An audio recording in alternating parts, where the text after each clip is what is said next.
आइए मित्रों, अब हम चर्चा करते हैं कि स्थान के आधार पर जो स्वरता का वर्गीकरण है वो किस प्रकार किया गया है। तो बहुत सिंपल तरीके से, बहुत सरल तरीके से तो हम सीखने वाले हैं मित्रों। स्थान के आधार पर वर्गीकरण समझने के लिए हमें एक मुखाकृति की आवश्यकता है। ये हमारी मुखाकृति है मित्रों। इसको मैंने मध्य में से इस तरीके से बांट दिया है। क्लियर? ये जो मित्रों है, ये कौन सा भाग है? ऊपर का भाग है। और ये जो है, ये कौन सा भाग है? नीचे का भाग है मित्रों। इसे हम कहते हैं संस्कृत भाषा में ऊर्ध्व, और इसे हम कहते हैं संस्कृत भाषा में अधः। अधः का मतलब नीचा, नीचे वाले भाग से, और ऊर्ध्व का मतलब ऊपर वाले भाग से। तो ऊपर वाला भाग हो गया और एक नीचे वाला भाग हो गया। अब ये भाग कहाँ का है? तो मित्रों हमारे जो उच्चारण स्थान है, जैसे कंठ है, तालु है, मुर्गा है, दंत है, तो इनको हमने तीन भागों में बांटा। जैसे कंठ है तो कंठ को हमने तीन भागों में बांट लिया, एक अधः वाला भाग नीचे वाला, एक ऊर्ध्व वाला भाग और एक मध्य वाला भाग। तो ये जो भाग आपको दिखाई दे रहा है ये मध्य वाला है। यहाँ पर ऊपर और अधः यानी ऊर्ध्व और अधः दोनों का क्या है? मिलन है। दोनों के गुण यहाँ पर मिल जाते हैं, इसलिए हमने इसको मध्य भाग कहा। अब मित्रों जो ऊर्ध्व भाग से जो बोलने वाले स्वर हैं वो क्या कहलाता है मित्रों? आपके उदात्त। और जो अधः नीचे वाले भाग से बोले जाते हैं वो क्या कहलाते हैं? अनुदात्त। और जो दोनों के गुणधर्म जहां मिलते हैं उन्हें हम क्या कहते हैं मित्रों? स्वर। तो इस प्रकार स्थान के आधार पर तीन वर्गीकरण कर लिए हम लोगों ने, उदात्त, अनुदात्त और स्वरित। क्लियर? उदात्त, अनुदात्त और स्वरित। मित्रों पाणिनि महोदय ने सूत्र दिया उच्चई उदात्तः, यानी कि तालु आदि जो हमारे भाग हैं उनके ऊर्ध्व यानी ऊपर वाले भाग से यदि कोई स्वर बोला जाएगा तो उसे हम कौन सा स्वर कहेंगे? उदात्त स्वर कहेंगे। अनुदात्त के लिए सूत्र दिया नीचे अनुदात्तः, यानी कि तालु आदि जो हमारे उच्चारण स्थान हैं उनके नीचे वाले भाग से यदि कोई स्वर बोला जाएगा तो उसे हम क्या कहेंगे? अनुदात्त। और जहां पर उदात्त और अनुदात्त दोनों मिलते हैं, यानी कि जहां पर दोनों का समाहार होता है उसे हम किसके नाम से जानते हैं मित्रों? स्वरित के नाम से जानते हैं। तो तीन सूत्र हमारे पास में हो गए, उच्चैरुदात्तः, नीचैरुदात्तः और समाहार स्वरितः। तो परीक्षा में आपसे प्रश्न पूछे समाहार भवति स्वरित, प्रश्न आपसे पूछे कि तालु आदि सभागेषु ऊर्ध्व भागात् निष्पन्नो अच भवति, तो हम कहेंगे उदात्तः। या यह प्रश्न पूछे कि तालु आदि के अधः यानी नीचे वाले भाग से जो स्वर बोले जाते हैं उन्हें हम क्या कहते हैं? अनुदात्त। अब मित्रों हमारे पास में एक स्वर है ए। अब ये उदात्त स्वर है, अनुदात्त स्वर है या स्वरित स्वर है, तो इसकी पहचान कैसे करेंगे? तो मित्रों यहां समझिए, इसका एक बहुत सिंपल सा नियम है कि यदि कोई भी उदात्त स्वर होगा तो मित्रों उसमें किसी प्रकार का कोई चिन्ह नहीं होता है। यानी कि ये जो ए है, ये ए कौन सा स्वर है मित्रों? आपका उदात्त स्वर है। लेकिन मित्रों अगर इस ए के नीचे इस तरीके की नीचे एक पड़ी हुई रेखा आ जाए तो ऐसे स्वर को हम किसके नाम से जानेंगे? अनुदात्त। यानी कि अनुदात्त स्वरों में नीचे एक रेखा क्या होती है?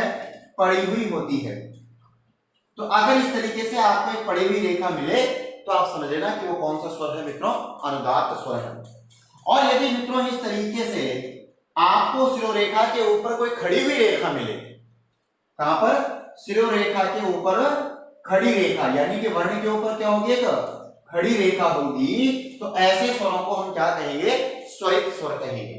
तो मित्रों ये जो स्वर है ये आपका कौन सा स्वर हुआ? बताइए, आप ही बताइए। उदात्त। और ये कौन सा स्वर हो गया? अनुदात्त। और ये कौन सा स्वर हो गया? स्वरित। तो इस तरीके से हम स्थान के आधार पर स्वरों के तीन भागों में बांट सकते हैं, उदात्त स्वर, अनुदात्त स्वर और स्वरित स्वर। सूत्र भी आपको याद हो गए होंगे, उच्चैरुदात्तः, नीचैरुदात्तः और समाहार स्वरितः। क्लियर है मित्रों? तो स्थान के आधार पर कितना वर्गीकरण? 3। नंबर 1 उदात्त, नंबर 2 अनुदात्त और नंबर 3 स्वरित। आशा है आपको ये भी प्रकरण अच्छे समझ में आ गया होगा। तो इसे भी आप अपनी नोटबुक में लिख लीजिए, क्योंकि इसके बाद में हम नए विषय की चर्चा करेंगे। क्योंकि उच्चारण काल के आधार पर हम लोग सीख चुके हैं, स्थान के आधार पर हम लोग सीख चुके हैं, अब हम नासिका के आधार पर सीखेंगे और अंत में सबका वर्ग। मित्रों बात करते हैं नंबर तीसरा भेद नासिका कृत, अर्थात नासिका के आधार पर स्वरों का वर्गीकरण। नंबर 3, इसके आधार पर स्वरों का जो वर्गीकरण किया वो कितने प्रकार का होगा मित्रों? 2 प्रकार का। एक अनुनासिक स्वर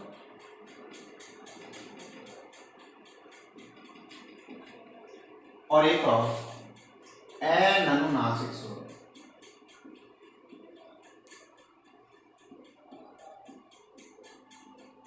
मित्रों इस बात को समझने के लिए पाणिनि महोदय ने हमें एक नियम भी दिया है, लेकिन सामान्यतः पहले हम इसको समझते हैं, उसके बाद में नियमों की चर्चा करेंगे। मित्रों अनुनासिक का मतलब होता है कि ऐसे स्वर जिनके उच्चारण में प्राण वायु मुख के साथ साथ किससे बाहर निकले? नासिका से। ऐसे स्वरों को हम कहते हैं अनुनासिक। और यदि प्राण वायु केवल मुख से बाहर निकले तो ऐसे स्वरों को हम किसके नाम से जानते हैं? अनुनासिक। अनुनासिक से तात्पर्य है न प्लस अनुनासिक,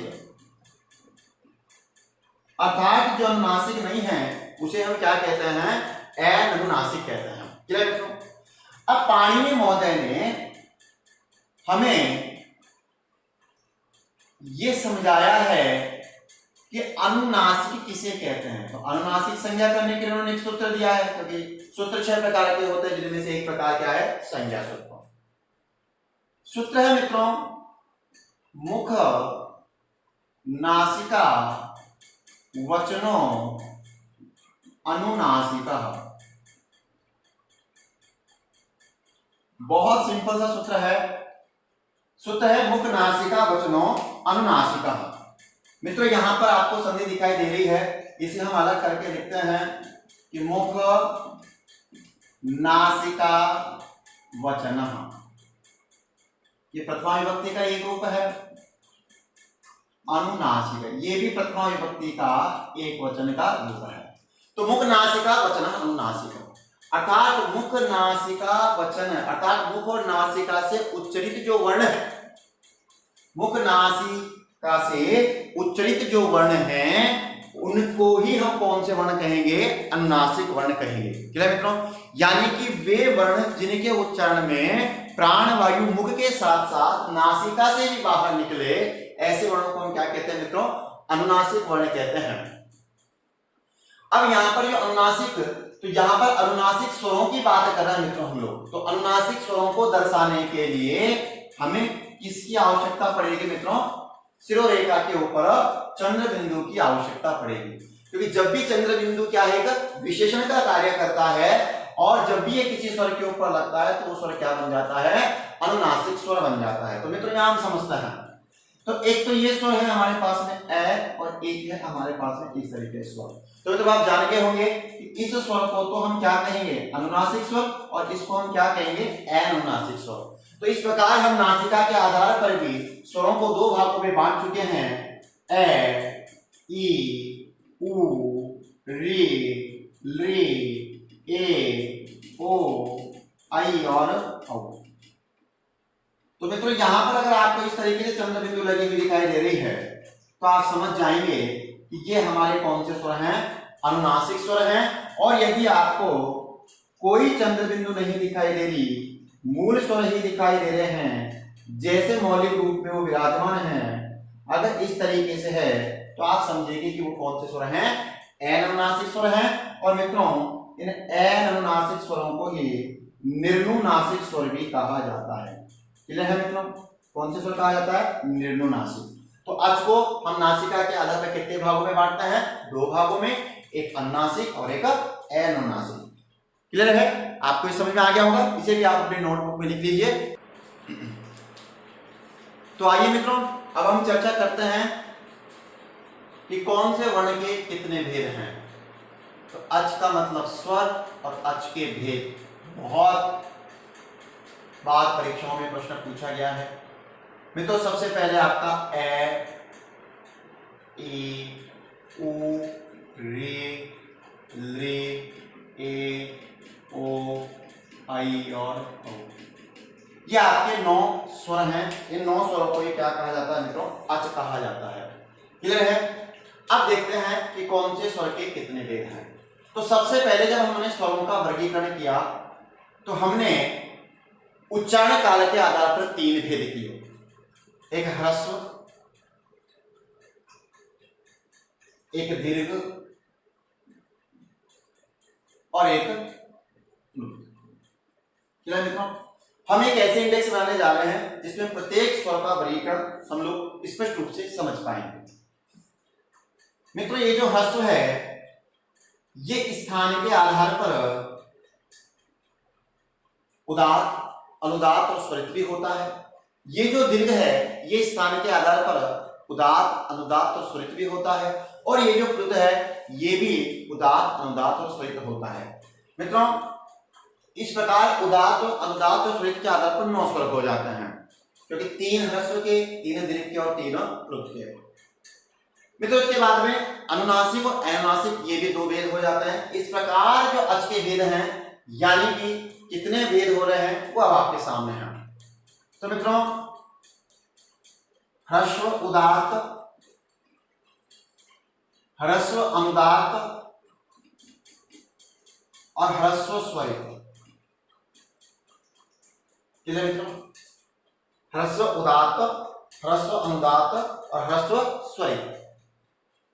इसी तरीके से दीर्घ उदात्त, दीर्घ अनुदात्त और दीर्घ स्वरित। इसी तरीके से प्लुत उदात्त, प्लुत अनुदात्त और प्लुत स्वरित। ये 3 भेद और हो गए हैं आपके। तो 3 और 3 6 और 3 9 ये उदात्त, अनुदात्त और स्वरित के आधार पर बैठे हुए हैं। अब मित्रों ये जो ह्रस्व उदात्त है ये आपका अनुनासिक भी हो सकता है और अनुनासिक भी हो सकता है। ये आपका जो अनुदात्त है ये अनुनासिक भी हो सकता है और अनुनासिक भी हो सकता है। क्लियर है मित्रों? और ये आपका स्वरित अनुनासिक भी हो सकता है और अनुनासिक भी हो सकता है। तो मैं अगर आपसे ये कहूं कि ह्रस्व के कितने भेद हो गए हैं तो ह्रस्व उदात्त अनुनासिक, ह्रस्व उदात्त अनुनासिक, यानी कि 2 2 4 और 2 6। ह्रस्व के कितने भेद होते हैं मित्रों? 6। इसी तरीके से आपके दीर्घ के भी कितने भेद हो जाएंगे? 6। और प्लुत के भी कितने भेद हो जाएंगे? 6। क्लियर मित्रों? समझ आ गया? यानी कि जिस तरीके से हमने ह्रस्व उदात्त अनुनासिक एक भेद बनाया, ह्रस्व उदात्त अनुनासिक दूसरा भेद बनाया, इसी तरीके से हम दीर्घ उदात्त अनुनासिक और दीर्घ उदात्त अनुनासिक ये 2 भेद बना लिए। उसी तरीके दीर्घ अनुदात्त अनुनासिक और दीर्घ अनुदात्त अनुनासिक, स्वरित, दीर्घ स्वरित अनुनासिक और दीर्घ स्वरित अनुनासिक। इस तरीके से हमने 6 भेद बना लिए हैं। इसी तरीके से आपको ये 6 भेद भी बनाने हैं। मैं बोल रहा हूं आप समझें कि प्लुत उदात्त अनुनासिक और प्लुत उदात्त अनुनासिक। उसी तरीके से प्लुत अनुदात्त अनुनासिक और प्लुत अनुदात्त अनुनासिक। उसी तरीके से प्लुत स्वरित अनुनासिक और प्लुत स्वरित अनुनासिक। तो मित्रों कितने भेद हो गए हैं हमारे पास में? 6 और 6 12 और 6 18। अब हमको क्या समझना है, यहां पर ध्यान से समझना है। ये जो ए स्वर है इस ए स्वर का ह्रस्व रूप भी होता है, दीर्घ रूप भी होता है और प्लुत रूप भी होता है। तो 6 तो ह्रस्व के, 6 दीर्घ के और 6 प्लुत के। इस तरीके से कितने भेद हो गए मित्रों? अष्टादश यानी 18। अब मित्रों ई के भी समझ लेते हैं। ई ह्रस्व भी है, ई दीर्घ भी है, ई प्लुत भी है, तो ई के कितने भेद हो गए? अष्टादश यानी 18। मित्रों ऊ को भी समझ लेते हैं, 6 ह्रस्व है, 6 दीर्घ है, 6 प्लुत है, ये भी अष्टादश। इसी तरीके से री के 6 ह्रस्व, 6 दीर्घ और 6 प्लुत अष्टादश। और मित्रों ली के 6 ह्रस्व लेकिन इसका दीर्घ रूप नहीं होता, इसलिए 6 भेद कम हो जाएंगे और 6 आपके कितने हो जाएंगे प्लुत के, तो कितने भेद हो गए मित्रों? 12। क्लियर मित्रों? क्योंकि ये तो आपका ह्रस्व वाला रूप है, ये आपके दीर्घ वाले रूप हैं और ये आपके प्लुत हैं और ये क्या है? आपके कुल है। क्लियर? अब आप देखते हैं कि ए, ओ, आई और औ।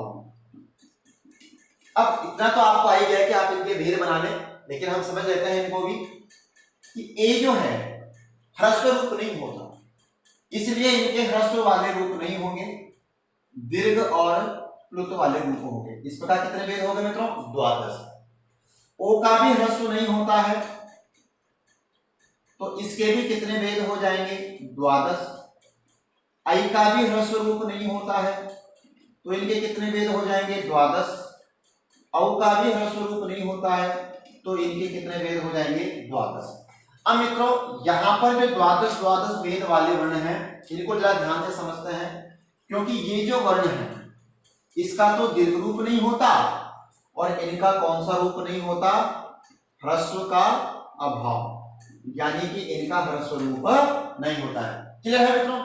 तो आशा है आपको आज के भेद वाला प्रकरण भी अच्छे समझ में आया होगा।